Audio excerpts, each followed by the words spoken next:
these are the three people helping me out today and listening to my speech. Perfect.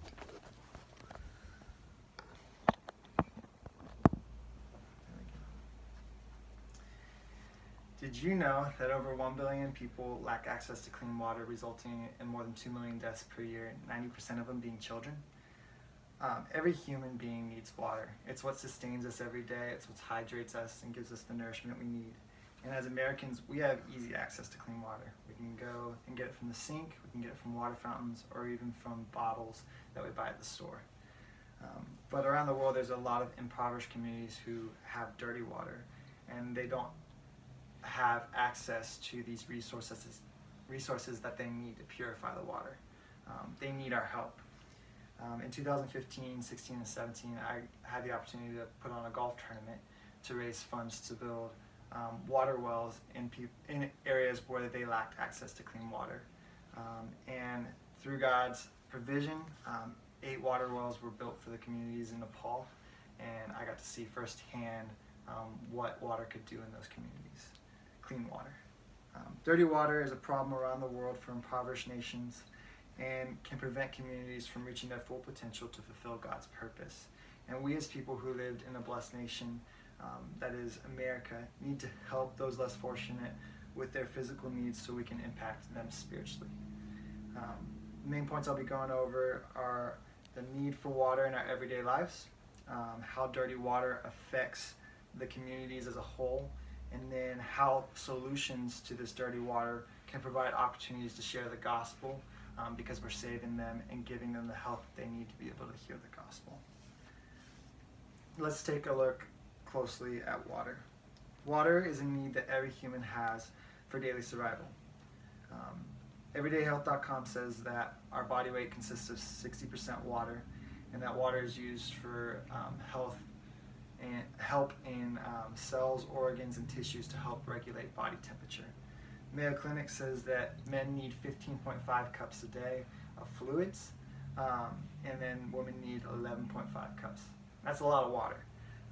Have you ever thought about how easy we have it to here? We can just go to the water fountain, we can go to the sink, and it's easy to get that access to clean water. Well, there are many impoverished communities who don't have access to it. They have to walk 5 to 6 miles just to get water from a lake that's dirty, and then they don't have the resources to be able to purify it. This leads me to my second point, which is that dirty water produces many health concerns and affects community growth.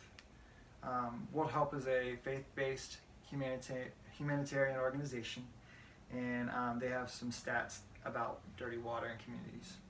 First of all, dirty water produces illnesses, and this affects both children and adults alike, and especially with children, it can affect them being able to go to school and to be able to learn, and this as a whole affects communities.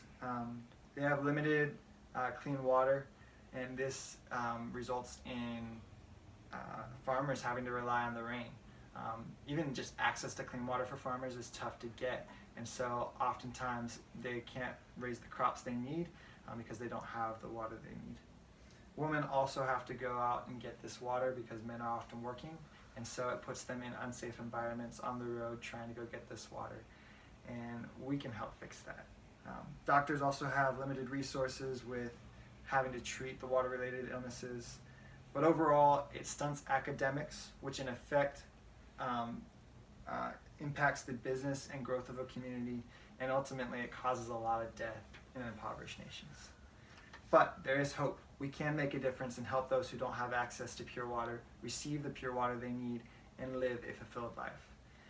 My last point is that America is blessed and should help those less fortunate receive clean water. Mike Network Incorporated states that when it comes to the global income distribution, we are the 1%. And as I said earlier, I was able to do a Water for Life golf tournament, and so we would hand out these brochures to be able to raise awareness for the lack of clean water in communities, and on the back we would give them opportunities for sponsorship.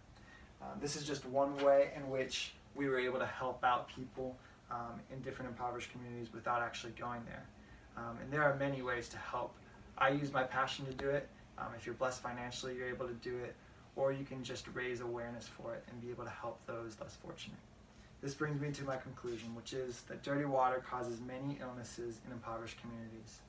It prevents them from reaching their full potential by affecting them economically, academically, and especially with their health. We need to help provide the opportunity that they can get to be healthy, to be able to hear the gospel. I've seen firsthand the effects of clean water in the community with being able to impact Nepal.